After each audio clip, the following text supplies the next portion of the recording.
안녕하세요. 자, 토지 자산 관리와 토지 개발에 관련된 강의를 하고 있는 고상철입니다.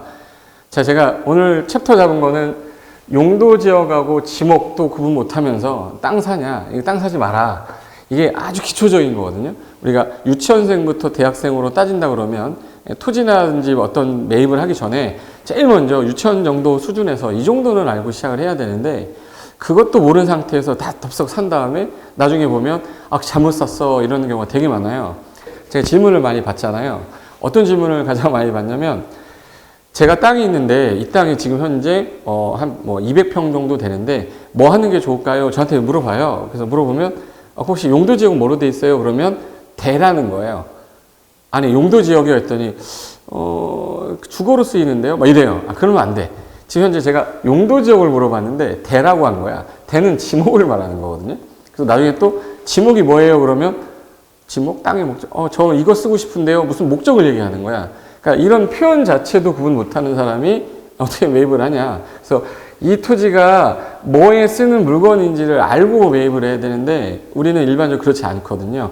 옆 사람이 이 땅 이번에 철도가 개발이 된대. 그래서 철도 역사 개발되면 당연히 땅값 오르겠죠. 근데 그게 만약에 개발이 안 되면 내가 혼자 뭔가를 개발해야 되는데 개발할 수 없는 땅을 매입을 해버렸을 때가 토지 가치는 안 오르거든요. 국가가 어떤 계획으로 바꿔주기 전까지는 계속 묵은 땅이 돼버리는 거예요. 그래서 제가 제일 먼저 컨셉을 잡은 이유는 여러분은 이제 센 기초라고 생각하고 설명드리겠습니다. 자, 일단 용도지역이 뭡니까? 그러면 대한민국 땅은 무조건 이렇게 쓰세요라고 정해놓은 거예요.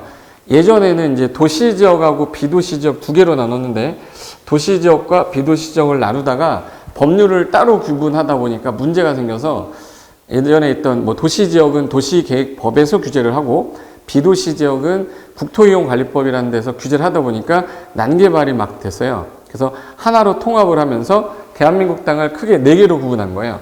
이게 도시지역이라는 게 있고 관리지역이라는 게 있고 농림지역, 자연환경 보존지역이라는 게 있는데 그 중에 우리가 이제 도시지역은 또 4개로 세분합니다. 4개로. 그리고 관리지역은 3개로 세분하고, 그리고 이제 세분하지 않는 게 농림지역하고 자연환경 보존지역이에요. 그럼 대한민국 땅 어디를 가더라도 어떤 게 나오냐면 대한민국 땅 무조건 저 4개 중에 하나가 나오게 돼 있어요. 정해놨거든. 근데 그 중에 느낌상 개발을 좀 못하게 될 땅 이런 거는 당연히 자연환경 보존지역이겠죠. 대한민국 국토의 10% 정도 차지합니다. 그리고 도시관리 농림 중에서 제일 좋은 땅은 뭐예요? 그럼 당연히 이제 일반인 초등학생도 도시지역이 좋다고 할 거야. 근데 이 땅이 대한민국 땅의 15%밖에 안 돼요. 그리고 관리지역이라는 거는 현재 중점적으로 관리하겠다. 농사 짓고 나무 키우는 지역이 농림지역인데 대한민국 땅 전체의 50%예요. 대한민국 땅의 절반이 농림이라고 보시면 돼. 그러다 보니까 농림지역하고 자연환경이 더하면 60%잖아요.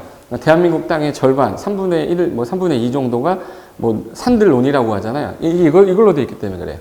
그 와중에 이 농림지역으로 정하기 좀 애매할 때 관리적으로 넣어놨다가 도시를 개발하겠다, 어떤 산업단지를 개발하겠다 이러면 이 관리지역을 도시적으로 편입시키는 거예요.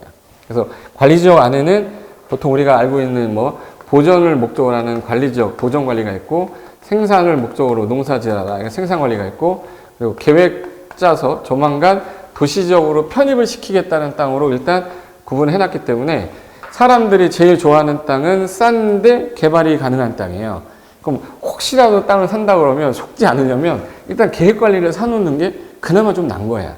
근데 택도 없이 보존관리지역을 샀는데 비싸게 샀어요. 얘가 계획관리로 가려고 변경되는 데는 환경 적성, 예를 들어서 토지 적성 평가라든지 환경성 검토, 환경 영향 평가라는 걸 하는데 개발의 가치가 아직 없으니까 이걸로 해놨는데 이거를 만약에 사놓으면 한참 뒤에나 개발이 된다는 뜻 아니에요. 그래서 이왕이면 살 거면 계획관리를 사야 된다. 이거를 토지 전문가들이 맨날 얘기하고 다니기 때문에 수요자들이 많습니다. 수요자가 많다는 얘기는 가격이 비싸다는 뜻이에요. 그래서 일단 안전한 거는 계획관리가 맞는데 너무 비싸. 근데 사람들이 모르는 생산관리는 조만간 보존관리보다는 계획관리처럼 개발 가능성이 조금 더 있다. 그래서 제일 좋아하는 토지가 생산관리 지역인 거야. 그리고 이제 도시지역으로 편입시킬 때 도시지역은 이거는 먹고 자고 하는 지역 주거지역하고 일하는 지역 상업지역하고 그리고 공장 같은 공업지역하고 중간에 쉴 공간이 있어야 되니까 녹지지역이다라고 해서 일단은 이렇게 구분을 해놨어요.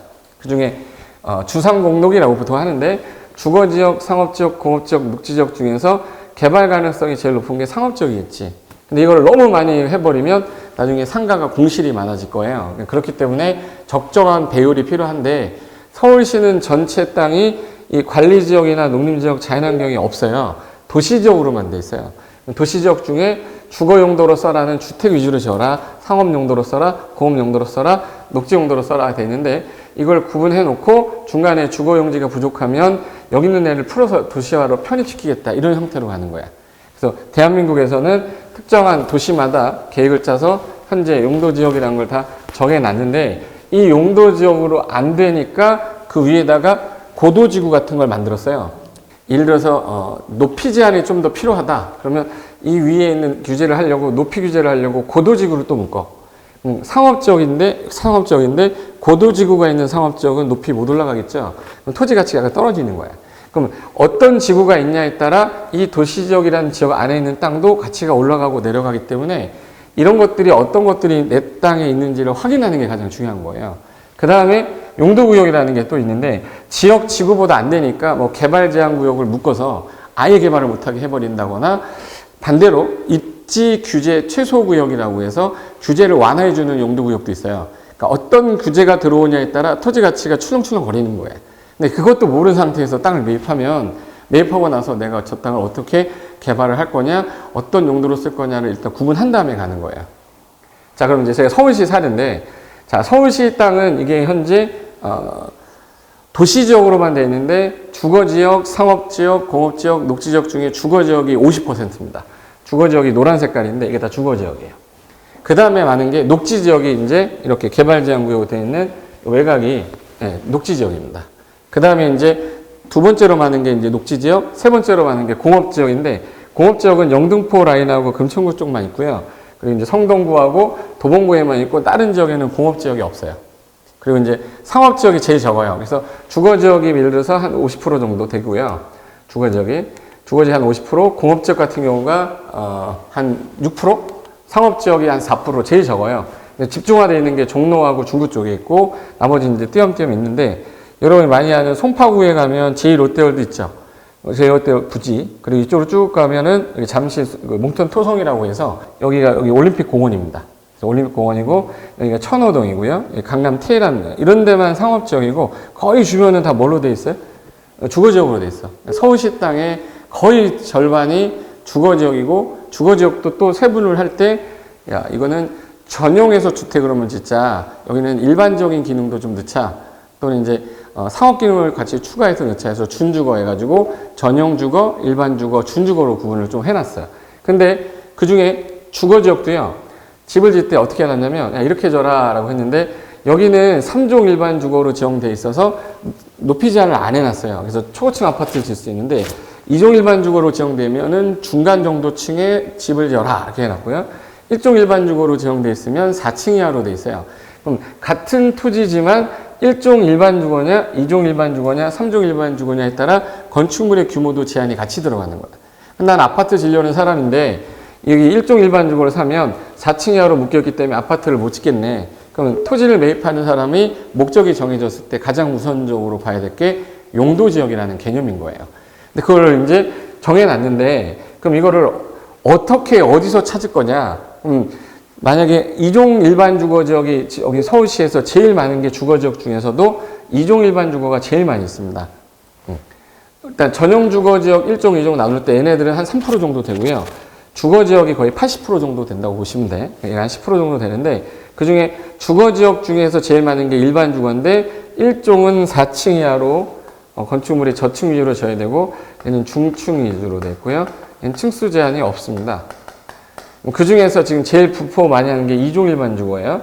그럼 만약에 내가 2종 일반 주거 지역 토지를 매입을 하게 되면 서울시에서는 건폐율을 60%로 해놨기 때문에 100평 중에 60평밖에 못 져요. 그리고 용적률은 최대 200%로 해놨기 때문에 내가 만약에 건물을 100평을 갖고 있으면 50평으로 짓겠다. 50평짜리를 더한 게 대지의 2배밖에 못 사요. 100평에 2배면 200평이죠. 그럼 50평, 50평, 50평, 50평 4층 짓는 거지. 그래서 내가 이 범위 내에서 건축물을 구조를 설계를 해야 되는 거야. 이 범위를 벗어나면 안 되는 겁니다. 라는 걸 이미 규제를 해놨는데 내 꿈은 2종 일반 주거에다가 예를 들어서 100평 사가지고 한 20층 올리겠다. 택도 없는 소리 하는 겁니다. 이 용적률을 이 범위를 벗어나면 안 되기 때문에 그러니까 이 규제가 있다라는 걸 알고 사는 사람도 있지만 생판 모르고 사는 경우도 되게 많아요. 근데 이거는 지자체별로 규제가 약간 다른데 제가 예를 드는 거는 서울시 예를 드는 거기 때문에 서울시가 아닌 지방에서 보시는 분들은 이 퍼센트가 다를 수도 있어요. 예를 들어서 250%인 지역도 있으니까 이거는 서울시를 예를 들은 거다라고 보시면 돼. 그럼 이런 것들이 정해져 있는 게 용도 지역 개념인데 제일 먼저 용도 지역이라는 게 딱 정해지고 있고 그 다음에 두 번째로 나오는 게 자, 이 토지가 있습니다. 도로 옆에 있는 토지가 있는데 이 토지가 지금 현재 100평 정도 되는데 용도 지역이 2종 일반 주거 지역이에요. 2종 일반 주거 지역이면 주택, 아파트도 질 수 있고 연립도 질 수 있고 여러 가지 지을 수 있는데 현재 상태가 봤더니 농사를 짓고 있을 수도 있어요. 농사를 짓고 있는데 밭으로 쓰고 있으면 이거는 현상이 전으로 쓰이고 있는 거죠. 근데 현재 이 상태에서 이미 건물이 있었어요. 건물이 있었다. 그럼 현상의 건물이 있었을 때는 이건 대라고 그래요. 그러면 전하고 대 이런 것들은 우리 일반적으로 지목이라고 그러면 땅의 목적으로 이해하시면 안 돼요. 땅의 현상이라는 거예요. 그래서 땅의 현상이라는 건데 그 지목을 28개로 구분해 놨어요. 땅에 쓰이는 세인데 현재 뭘로 쓰이고 있는지를 나타내는 단위인데 그 중에 28개 중에서 대가 건축물을 현재 올려놓은 상태의 땅이다. 그럼 대로 돼 있다 그러면 바로 건물을 올려도 돼요.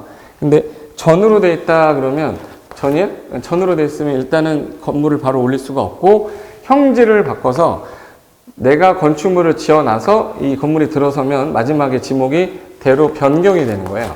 이건 지목 변경이라고 하는 건데 이건 지목 변경 파트에서 제가 설명을 다시 드리고 지금 현재 대고 되어 있는 게 제일 좋아하는 게 대죠. 근데 그 다음에 많은 게 이제 변경을 하는데 임야다 또는 뭐 전이다 답이다 이런 것들을 변경해서 내가 목적대로 바꾸는 겁니다. 그래서 지목은 내가 지금 현재 이 땅을 뭐로 쓰이고 있냐를 나타내는 단위라고 보시면 돼. 그게 28개가 있는데 28개가 저기 1번부터 전답 과수원부터 해서 전답 과수원 뭐 목임광염 대에서 쭉 이렇게 써 있어요. 28개까지. 그래서 묘지다 또는 사적지다 뭐 이런 것들이 다 정해져 있는데 다 만들고 나니까 좀 더 만들기 귀찮았던 거예요. 그래서 28번에다가 나머지 잡스러운 것들 모아놨대서 잡종지라고 하는 겁니다. 그래서 현재 용도지역하고 지목의 차이점이 뭐냐 그러면 용도지역은 현재 뭐로 쓰이고 있다를 나타내는 거예요. 아니면 뭐로 쓰고 있어라, 써라란 뜻이에요. 써라란 뜻이야. 그러니까 용도지역은 써라. 뭘로 써라? 주거 용도로 써라. 주거에 맞는 건축물만 지어라 이런 거고요. 지목이라는 거는 현재 상태를 나타내는 게 지목이다. 이 두 가지 구분이 안 된 상태에서 뭐 땅을 매입한다는 건 말이 안 되는 거잖아요. 그래서 제가 간단하게 지목하고 용도지역 구분을 했는데 그럼 이제 예를 들겠습니다. 용도지역하고 지목을 그럼 어디서 확인할 수 있는데 내가 지금 제일 먼저 살려는 이 토지가 지번이 번지가 있으면 이 지번을 가지고 현재 어떻게 써라고 했는지를 우리가 해석을 한 다음에 사야 되는 거기 때문에 용도지역이 뭔지 궁금하고 지목이 뭔지 궁금하시죠? 그러면 현재 여러분이 살고 있는 집이 아파트가 아니라 뭐 예를 들어서 일반 토지가 있다거나 뭐 주택이 있다거나 뭐 이러면 일단 제일 먼저 여러분이 뜯어봐야 될 서류가 있어요. 그 서류를 보는 방법하고 어떻게 해석하는지에 대해서는 다음 시간에 여러분한테 제가 지목하고 전에 대해서 설명을 드렸으니 이번에는 한번 진실적으로 사례를 한번 봅시다. 어떻게 찾아가는 겁니까? 어떻게 해석해야 되는 겁니까? 그거는 다음 시간에 얘기하고요. 그래서 현 상태가 뭐야? 그럼 지목. 뭘로 써라 라고 써 있는 걸 뭐예요? 용도지역. 이 방송이 올라오고 난 다음에요. 댓글에 뭐뭐뭐가 좀 궁금한데 뭐 이런 걸 어떻게 합니까? 라는 댓글을 써주시면 제가 그 내용들을 좀 검토하다가 다음 방송 강의할 때 여러분들한테 설명을 하나씩 더 드리도록 하겠습니다. 자, 이번 시간은 용도지역하고 용도 지목이 뭔지에 대한 구분만 일단 했고요. 구체적인 사례는 다음 시간에 뵙겠습니다. 자, 수고하셨습니다.